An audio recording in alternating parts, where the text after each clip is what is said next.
मेरा नमस्कार। मैं सुमन शर्मा आप सबका स्वागत करती हूँ previous year previous year first semester का ये साहित्य की समझ से सेकंड यूनिट का प्रश्न है, साहित्य और समाज। ये मैं आपके साथ, ये निबंध भी आता है, बहुत बार आपने पढ़ा भी होगा। साहित्य समाज का दर्पण है। तो इसको 20 नंबर के लिए या 16 नंबर के लिए किस प्रकार लिख सकते हैं, तो वो एक प्रस्तुतिकरण यहाँ मैंने दिया है ताकि आपको समझ आ जाए कि किस प्रकार से आप लिख सकते हो और अच्छे नंबर प्राप्त कर सकते हो। किस प्रकार से भूमिका लिख करके आप आगे प्रश्न को बढ़ा सकते हो। एक उदाहरण के माध्यम से आपको समझाना चाहूँगी। सबसे पहले जैसे आपको दिखाई दे रहा है, भूमिका आप लिख सकते हैं कि साहित्य जो कि जीवन की अभिव्यक्ति कहा जाता है, साहित्य समाज का दर्पण या प्रतिरूप माना जाता है। साहित्य को परिभाषित करते हुए कहा गया है कि हितेन साहित्यम, अर्थात जो हित साधन करता है वही साहित्य है। साहित्य उस रचना को कहते हैं जो लोक मंगल का विधान करती है। मुंशी प्रेमचंद ने कहा है कि साहित्य जीवन की आलोचना है। इस सूक्ति से यह स्पष्ट होता है जीवन से साहित्य का घनिष्ठ संबंध है।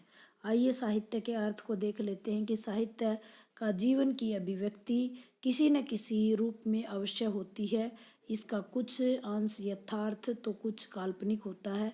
भारतीय चिंतक एवं कवि साहित्य के उपयोगीवादी दृष्टिकोण का समर्थन करते हैं।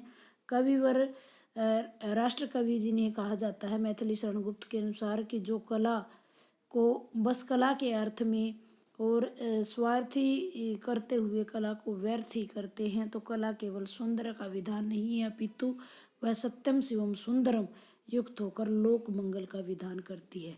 कला हमारी मार्गदर्शिका है, साहित्य हमारा प्रेरक है और संस्कृति हमारी पहचान है।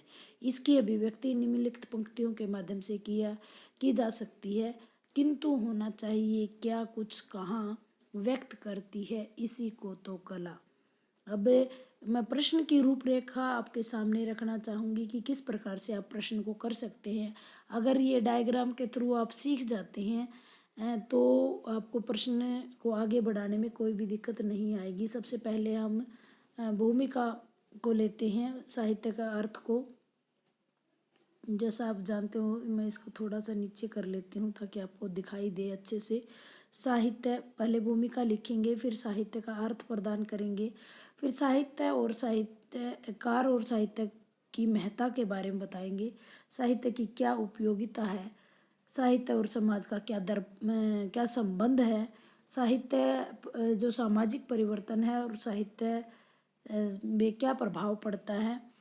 फिर उसके बाद साहित्य की शक्तियाँ क्या होती हैं, समाज को प्रभावित करने की क्षमता क्या होती है, और उपसंहार या निष्कर्ष हम इसको देंगे। इस प्रकार से प्रश्न की ये रूपरेखा है। किसी भी प्रश्न को करने से पहले हम रूपरेखा ज़रूर बना लेते हैं। तो आइए इसके बारे में जान लेते हैं। आगे एक एक पॉइंट को हम कहेंगे। जैसे साहित्य के बारे में मैं पहले आपको बता चुकी हूँ, फिर डायग्राम मैंने दिया है। साहित्यकार की महत्ता, जैसे साहित्य की उपयोगिता वैसे साहित्यकार की उपयोगिता होती है। साहित्य व्यक्ति का संस्कार होता है, उसके भीतर छिपे देवता को जगाना होता है और उसकी पाश्विकता जो पशुपन है उसका समन करना होता है। तो तुलसीदास जी ने स्वयं स्वीकार किया कि कविता लोक मंगल का विधान करती है, तो वह गंगा के समान सबका हित करने वाली है। उनकी ये प्रसिद्ध पंक्तियाँ हैं, कीर्ति बनती भूत भई सो, सुरसी सम सब कहाँ हित कोई। किसी भी देश, जाति, समाज की पहचान उसके साहित्य से होती है। साहित्य हमारी संस्कृति की जलती हुई मिसाल स्वरूप है।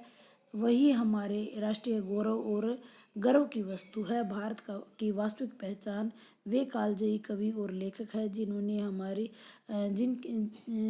अपनी रचनाओं के माध्यम से हमारे साहित्य को सबल बनाया। जैसे कबीर, सूर, तुलसी, मीरा, पंत, प्रसाद, निराला, रविंद्रनाथ टैगोर, प्रेमचंद, शरद चंद्र चटर्जी, आचार्य रामचंद्र शुक्ल, आचार्य हजारी प्रसाद द्विवेदी, कालिदास, बाणभट्ट जैसे महान साहित्यकार भारत में हुए हैं। उनकी कालजयी कृतियों ने विश्व में भारत का गौरव बढ़ाया है। अब साहित्य और समाज का क्या संबंध है? साहित्य समाज का दर्पण है। आचार्य महावीर प्रसाद द्विवेदी ने ये कहा है, समाज का प्रतिबिंब है, समाज का मार्गदर्शक है और समाज का लेखा जोखा है। किसी भी देश या सभ्यता की जानकारी उसकी साहित्य से प्राप्त होती है। साहित्य लोक जीवन का अभिन्न अंग है और किसी भी काल के साहित्य को उस समय की संस्कृति, जनमानस, रहन सहन, खान पान, अन्य गतिविधियों का पता लगा सकते हैं। समाज साहित्य को प्रभावित करता है और साहित्य समाज को प्रभावित करता है। दोनों एक ही सिक्के के दो पहलू हैं। साहित्य समाज से वही संबंध रखता है जो आत्मा का शरीर से होता है। साहित्य समाज रूपी शरीर की आत्मा होता है और समाज रूपी शरीर तो आत्मा उसकी साहित्य होती है। साहित्य जो है अजर अमर होता है। महान विद्वानों ने कहा है कि समाज नष्ट हो सकता है, राष्ट्र भी नष्ट हो सकता है, किंतु साहित्य का नाश कभी नहीं हो सकता। आचार्य रामचंद्र शुक्ल ने साहित्य को जनता की चित्तवृत्ति का संचित प्रतिबिंब माना है, ज्ञान राशि का संचित कोश। महावीर प्रसाद द्विवेदी ने कहा है, पंडित बालकृष्ण भट्ट ने साहित्य को जनसमूह के हृदय का विकास माना है। अतः साहित्य और समाज जो है एक दूसरे पर अन्यों आश्रित है।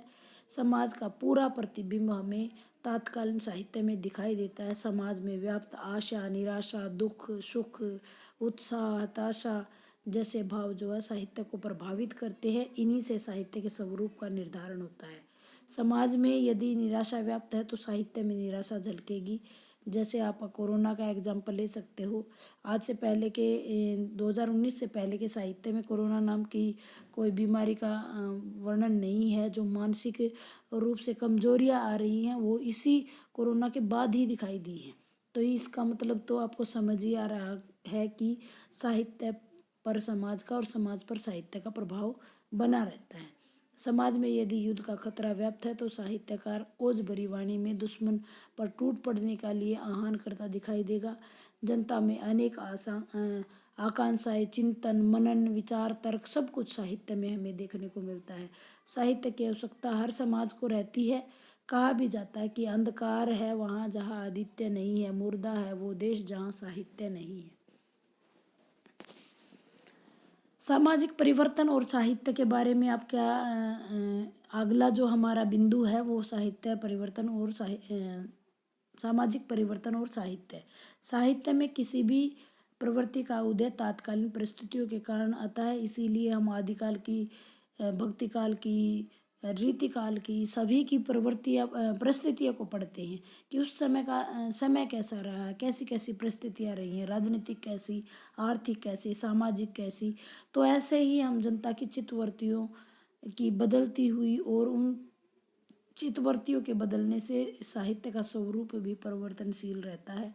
जैसे वीर गाथा काल में वीरता की प्रवृत्ति पाई जाती है, पृथ्वीराज रासो, परमाल रासो, बीसल देव रासो। इसी प्रकार जब भक्ति भावना आई तो सूर, तुलसी, मीरा, कबीर जैसे महान साहित्यकारों ने भक्ति की मशाल प्रज्वलित की।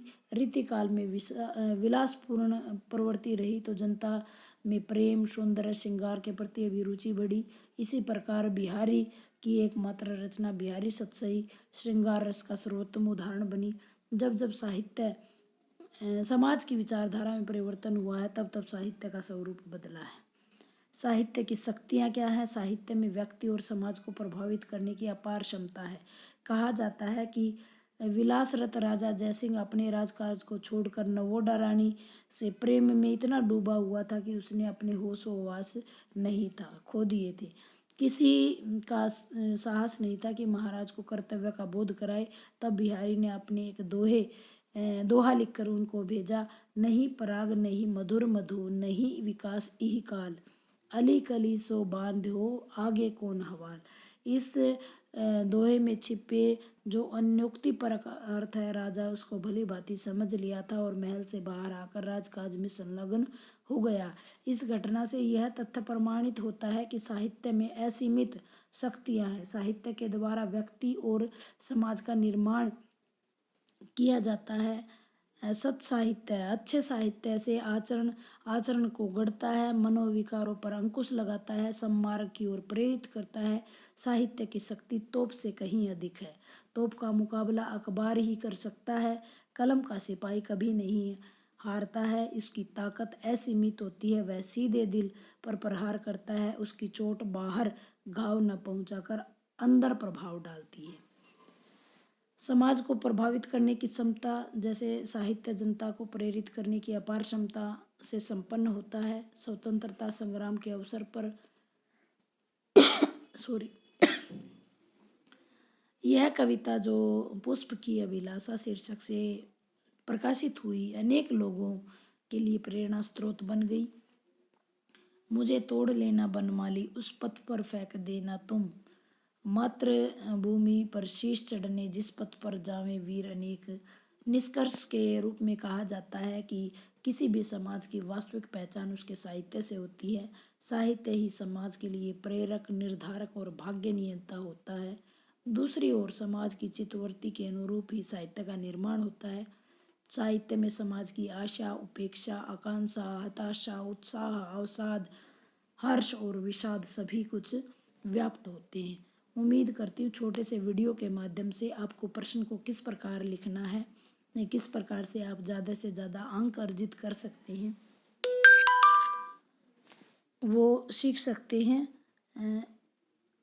अब मैं आपसे एक प्रश्न पूछना चाहूँगी, जो भी इस वीडियो को देखेंगे वो कमेंट करके उसका आंसर दे सकते हैं कि साहित्य समाज का दर्पण है, ये हिंदी के किस विद्वान ने कहा है। इस वीडियो में मैंने इसको बताया भी है।